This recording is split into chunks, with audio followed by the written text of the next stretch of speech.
foods you're eating or what you're drinking causing your busy brain?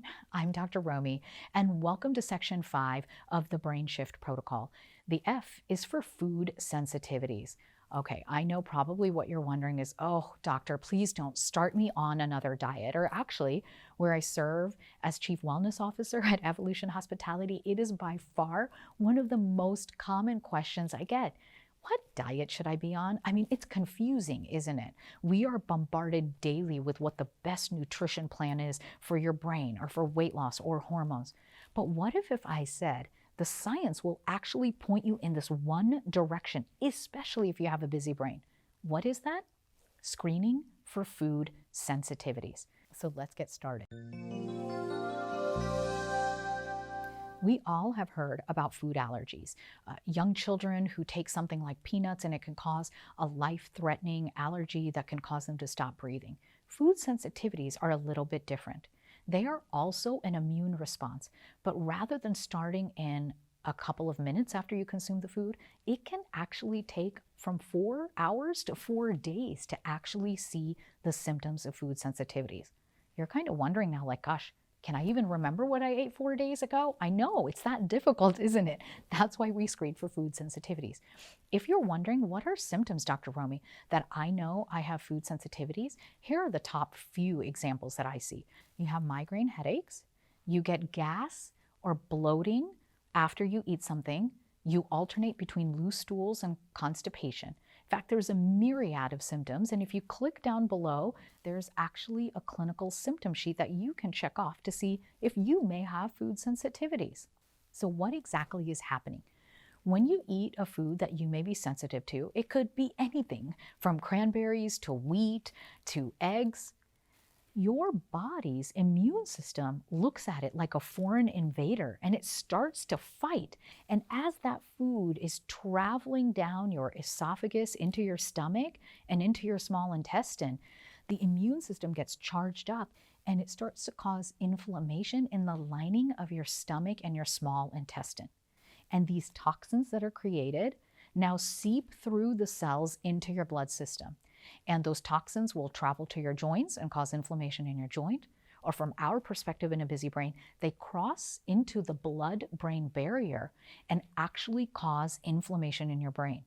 We know now that there are several foods that have been linked to increased risks of difficulty focusing and anxiety. The top foods, but this isn't true for everyone, but the top foods typically are gluten and grains, dairy, soy, and corn. But again, I can't stress enough the importance of getting a food sensitivity test. So what is that? If you click below, we've partnered with Everlywell, and you can put in the code EVO, EVO25, and get a discount on the test. This is a test that they will mail to you, and you will prick your finger at home and send in the samples, and in 2 to 3 weeks receive a emailed report that goes over all of your food sensitivities. Now, if you're under the care or want to seek the care of an integrative or functional medicine doctor, they have even more sophisticated testing that they can do in their offices. Common labs that we use are US Biotech or Sirix. However, those can get expensive, and the Everlywell test can cost somewhere between $100 to $150, and you can do at home. So now you've decided, okay, Dr. Romie, I took the food sensitivity test and I came back. What do I do with it now? I've listed a sample report below for you to take a look at. The foods you really want to avoid are the ones that came up in red. And if you had a lot of them, I don't want you to panic. When we're under a really big stress cycle, it's not uncommon that our gut is feeling the stress and having difficulty digesting different foods. It just means for a few days, you need to do a cleanse of your body and then slowly eliminate those foods. See how you're feeling in 6 weeks, and maybe you can bring those foods back. If there was a long list of them, I typically repeat the food sensitivity test in 3 months. So that was a lot to digest. If you had more than 1 or 2 foods that showed up on your sensitivity list, I'm going to have you do a cleanse. If you click down below, you'll see the 5-day cleanse to reset your gut health for multiple food sensitivities. Print it out, and it spells out an entire menu for breakfast, lunch, and dinner for you to eat, and it eliminates some of the most common foods that we use that can actually be causing a food sensitivity and leading to a busy brain. I know this is a lot to do after a sleep challenge, checking your hormones, getting vitamin D. I don't expect for you to do this all within a couple of days of watching this brain shift at work, especially if you've been binge watching these videos. The key foundation is to start with sleep and then get your labs checked. But for people who still don't quite feel right, or you match the clinical symptoms that we listed down below, you may want to consider getting a food sensitivity test.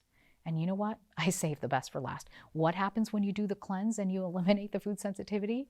Not only do you brain shift, but most people lose 1 to 2 pant or dress sizes. The weight just drops off. So give it a chance. Check out the references below. If you have more questions on what the difference is between a food sensitivity and food allergy, I've included an article.